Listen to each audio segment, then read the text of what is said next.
રણછોડરાયજીના દર્શન કરવા માટે ડાકોરની અંદર ભક્તોનું ઘોડાપુર ઉમટ્યું છે। આપ જોઈ શકો છો દ્રશ્યની અંદર લાખોની સંખ્યામાં ભક્તો છે તે રાજા રણછોડરાયજીના દર્શન કરવા માટે ઉમટી પડ્યા છે। અનેક કિલોમીટરો પગપાળા સંગ કરીને લોકો અહીં આવી પહોંચ્યા છે, કારણ કે ફાગણ સુદ પૂનમે રાજા રણછોડરાયજીના દર્શન કરવા માટે જે લોકોનો ઉત્સાહ છે તે અહીં સ્પષ્ટપણે જોઈ શકાય છે। અનેક કિલોમીટર ચાલીને આવ્યા છતાં તેમના ચહેરા ઉપર સહેજ બી થાક જોવા મળતો નથી। સાથે સાથે મંદિર પ્રશાસન તરફથી પણ દર્શન માટેની વિશેષ વ્યવસ્થા કરવામાં આવી છે। આખો દિવસ આ મંદિર છે તે ભક્તો માટે ખુલ્લું રાખવામાં આવશે। માત્ર જ્યારે થાળ ધરાવવામાં આવે, ભગવાનને ભોગ ધરાવવામાં આવે એટલે કે સવારે 9થી 9:30 વાગ્યા સુધી દર્શન બંધ રાખવામાં આવ્યા હતા, કારણ કે જે ભોગ ધરાવવાનો હતો ભગવાનને, અને ત્યારબાદ દર્શન માટે મંદિર ખુલ્લું રાખવામાં આવ્યું હતું। જોકે પ્રશાસન તરફથી એ પણ નિર્ણય લેવામાં આવ્યો છે જો ભક્તોની સંખ્યા વધી જશે તો તે સમયની અંદર વધારો પણ કરવામાં આવશે, એટલે કોઈપણ ભક્તને દર્શન કરવામાં તકલીફ ન પડે તેની વિશેષ ધ્યાન રાખીને પ્રશાસન તરફથી પણ ખાસ વ્યવસ્થા કરવામાં આવી છે।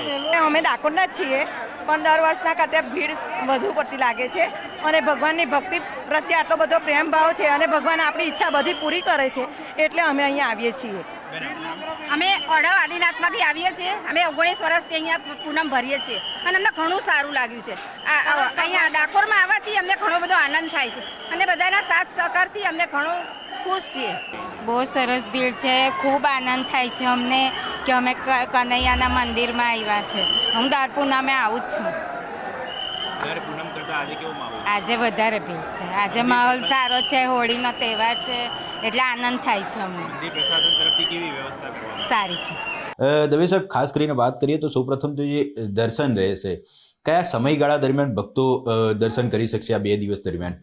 અત્યારે તો સવારથી જ વૈષ્ણવનો દર્શનનો કરવા માટેની ભીડ હતી, અને એ ભીડને જોઈને પ્રશાસન તરફથી તેમજ મંદિર પ્રશાસન તરફથી જે વ્યવસ્થા ગોઠવવામાં આવી છે દર્શન માટેની, કારણ કે વૈષ્ણવ જેવા આડબંધ ખોલે એ શાંતિથી અંદર દર્શન માટે પ્રવેશ કરે એ માટેની સુવિધા પોલીસ તંત્ર દ્વારા કરવામાં આવેલી હતી, જેના કારણે દર્શન માટે વૈષ્ણવો શાંતિથી દર્શન કરે એ માટે સરળતા રૂપે રેમ્પ પણ બહાર ગોઠવી દેવામાં આવ્યો છે। તેમજ મંદિરની અંદર પણ રેમ્પ મૂકી દેવામાં આવેલો છે, જેથી કરીને જેવા પગથિયા ચડીને દર્શન પણ એમનેથી શાંતિથી થઈ શકે, ઠાકોરજીના દર્શન મૂર્તિ સ્વરૂપના વ્યવસ્થિત રીતે થાય અને વૈષ્ણવોને પણ આનંદ અનુભવાય એવી રીતની વ્યવસ્થા ગોઠવવામાં આવી છે।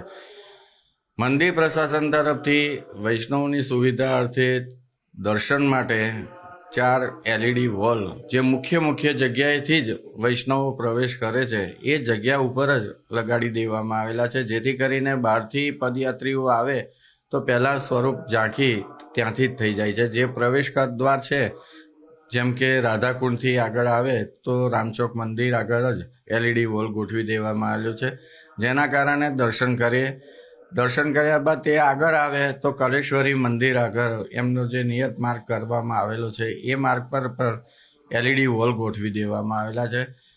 તદુપરાંત પુરુષોત્તમ ભુવનથી તે ગાંધીજીના સ્ટેચ્યુ સુધી આવે ત્યાંથી પણ દર્શન થાય એ માટે વલ્લભ નિવાસ ધર્મશાળા આગળ પણ મોટો સ્ક્રીન LEDનો લગાવી દેવામાં આવે છે। ત્યાંથી નીકળ્યા બાદ મંદિર પ્રવેશ કરતા પહેલાં જ એમને LED વોલના દર્શન પણ ઠાકોરજીના થાય એવી રીતે અમે વ્યવસ્થા ગોઠવી દીધેલી છે। બીજું કે એનાઉન્સિંગ સિસ્ટમ જે અમે કરી છે તે સુખડિયા ભુવન સુધી અને આ બાજુ પુનિત માર્ગ સુધી અમે ગોઠવી દીધેલી છે, જેના કારણે ભૂલા પડેલા બાળકો હોય કે વૃદ્ધજનો વડીલો હોય તો સરળતાથી મળી જાય એ રીતે અમે સુંદર વ્યવસ્થા ગોઠવેલી છે। અને જે ભૂલા પડેલા માણસો હોય એમને જે સ્થળ બતાવી એ સ્થળનું પણ અમે ત્યાં એમને બોલી દઈએ છીએ કે જેથી કરીને એ કોઈ પણ પ્રકારે અટવાય નહીં અને સીધી રીતે એ વ્યક્તિ મળી જાય। સાહેબ, દર્શનનો સમયગાળો કયા દરમિયાન રહેશે કે જેથી કરીને ભક્તો સરળતાથી દર્શન કરી શકે? મેનેજમેન્ટ તરફથી, મંદિરના પ્રશાસન તરફથી જેમ વૈષ્ણવોની ભીડ હોય, વધુ પ્રમાણમાં ઘસારો થતો હોય તો દર્શનનો ટાઈમ આપોઆપ લંબાઈ દઈએ છીએ, જેના કારણે વૈષ્ણવને પણ તકલીફ ઊભી ના થાય કે પોલીસ પ્રશાસન તરફથી એ તકલીફ ઊભી ના થાય. એ ધ્યાને લઈને જ દર્શનના ટાઈમમાં ફેરફાર સૂચિત કરી રહ્યા છીએ અમે. કેટલા વાગ્યા સુધી દર્શન? અત્યારે સવારે આજે દિવસમાં 5 વાગ્યાથી 7:30 સુધી ખુલ્લા હતા, એની જગ્યાએ અમે 5 થી 9 સુધી ખુલ્લા રાખ્યા છે. 9 વાગે 3 ભોગ ભેગા ધરાઈશું અને 3 ભોગ ભેગા ધર્યા બાદ અડધા કલાકની અંદર અમે આ દર્શન ખોલી અને કન્ટિન્યુઅસ 1:30 થી 2 વાગ્યા સુધી ખુલ્લા રાખીશું. 2 વાગ્યા પછી અડધો કલાક બંધ કરી અને સીધા 2:30 વાગે ખોલીને 5:30 સુધી અમે દર્શન સતત આપી રહીશું. એવી રીતે સાંજે પણ એ રીતે આમ મળીને કુલ 10 વાગ્યા સુધીમાં દર્શન થઈ જાય એવી રીતે અમે ગોઠવણ કરી છે, જેથી કરીને ધૂળેટીના દિવસે પણ કોઈ તકલીફ ઊભી ના થાય એ રીતનો જ દર્શનનો ટાઈમ આપ્યો છે. 3જી તારીખે વહેલી સવારે એટલે કે મોડી રાતના 2 વાગે દર્શન ખુલશે અને જે દર્શન ખુલ્યા બાદ સતત બપોરના 2 વાગ્યા સુધી અમે ખુલ્લા રાખીશું. એની અંદર ફક્ત અને ફક્ત 1.5 કલાકનો જ સમય અમે દર્શન બંધનો રાખ્યો છે. જે દર્શન બંધ રહેશે તે 3:30 થી 4ના સમયમાં રહેશે. સવારના 4 થી તે 6 વાગ્યા સુધી રહેશે અને 6 થી 7 અમે એમાં પણ અમે ફેરફાર કરી અને વૈષ્ણવને જેમ બને એમ દર્શનની સુવિધા સચવાય એવું અમે કરી રહીશું. સર, ખાસ કરીને પોલીસ પ્રશાસનની વાત કરીએ તો પોલીસ વિભાગ દ્વારા કયા પ્રકારનો અહીં બંદોબસ્ત તૈનાત કરવામાં આવે છે? કારણ કે આટલી મોટી સંખ્યામાં જ્યારે લોકો દર્શન માટે આવતા હોય છે, અવ્યવસ્થા ન સર્જાય તે માટે પોલીસ તરફથી પાર્કિંગને લઈને, કાયદોની વ્યવસ્થાને લઈને કયા પ્રકારની અહીં વ્યવસ્થા ગોઠવવામાં આવી છે?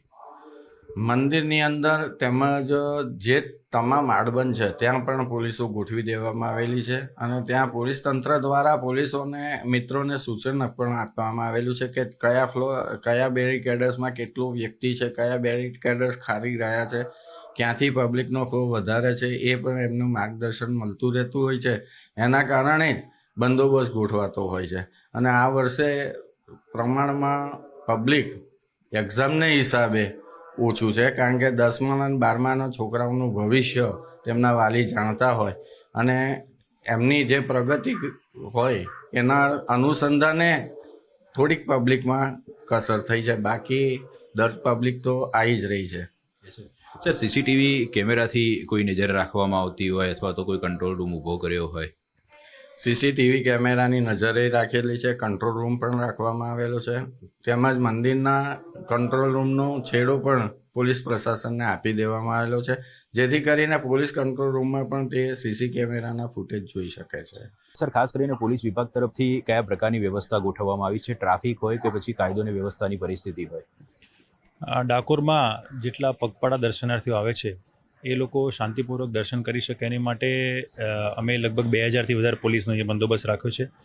આ બંદોબસ્તમાં મેં 44 જેટલા આડબંધ કર્યા છે, જેમાં ટર્ન બાય ટર્ન લોકોને એ આડબંધમાં અંદર આવવા દેવામાં આવે છે અને ત્યારબાદ મંદિરના જે ખુલવાના સમય છે એ પ્રમાણે એ લોકોને અંદર જવા દેવામાં આવે છે.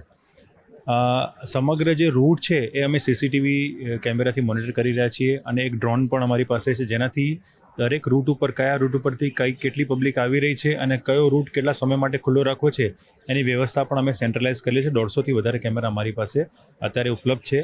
જેટલી પીએ સિસ્ટમ છે અમારી પાસે એ તમામ પીએ સિસ્ટમમાં મંદિરના ટાઈમિંગ તેમજ એમને શું વસ્તુઓ ધ્યાનમાં રાખવાની છે એની પણ અમે વ્યવસ્થા કરેલી છે. સર, ખાસ કરીને મંદિર પરિસરમાં એક કંટ્રોલ રૂમ પણ ઊભો કરવામાં આવ્યો છે, જેથી કરીને કોઈ બાળક હોય, વૃદ્ધ વ્યક્તિ હોય કે જે ક્યાંય મિસિંગ પડી જાય છે અથવા તો મિસિંગ થઈ જાય છે અથવા તો પરિવારથી વિખૂટા પડી જાય છે, તો તે લોકોને તેમના પરિવાર સુધી પહોંચાડવા માટે ઉપરાંત સીસીટીવી તેમજ અન્ય કોઈ ટેકનોલોજીની મદદ લેવામાં આવી છે કે કેમ બંદોબસ્ત માટે? જે લોકો પોતાના પરિવારથી વિખૂટા પડી જાય છે અથવા મિસિંગ થઈ જાય છે એની માટે ટોટલ રૂટ ઉપર તો અમારા 18 જેટલા પોલીસ સહાયતા કેન્દ્રો છે, પણ અહીંયા મંદિર આગળ પણ અમારું એક પોલીસ સહાયતા કેન્દ્ર છે.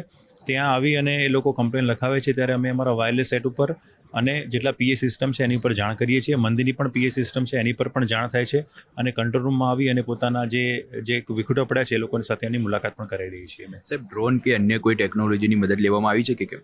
અમારી પાસે એક ડ્રોન છે. એ ડ્રોનની રેન્જ 5 કિલોમીટરની છે. એ ડ્રોનથી અમને રૂટ ઉપર કઈ જગ્યાએ કેટલો ભીડ છે, કયા રૂટ ઉપર અમારે વધારે ફોકસ કરવાની જરૂર છે એની પણ અમે ડ્રોનની મદદ લઈ રહ્યા છીએ. આભાર સર. તો આ હતા એસપી વિજય પટેલ કે જેમણે કહ્યું કે 2000થી વધારે પોલીસ જવાનો અને અધિકારીઓનો કાફલો છે તે સતત આ બંદોબસ્તની અંદર તૈનાત છે. ઉપરાંત સીસીટીવી કેમેરા તેમજ ડ્રોનની મદદથી પણ નજર રાખવામાં આવી રહી છે. કેમેરામેન ખેંગા રાઠોડ સાથે ઋત્વિજ સોની, ન્યૂઝ 18 ગુજરાતી, ડાકોર.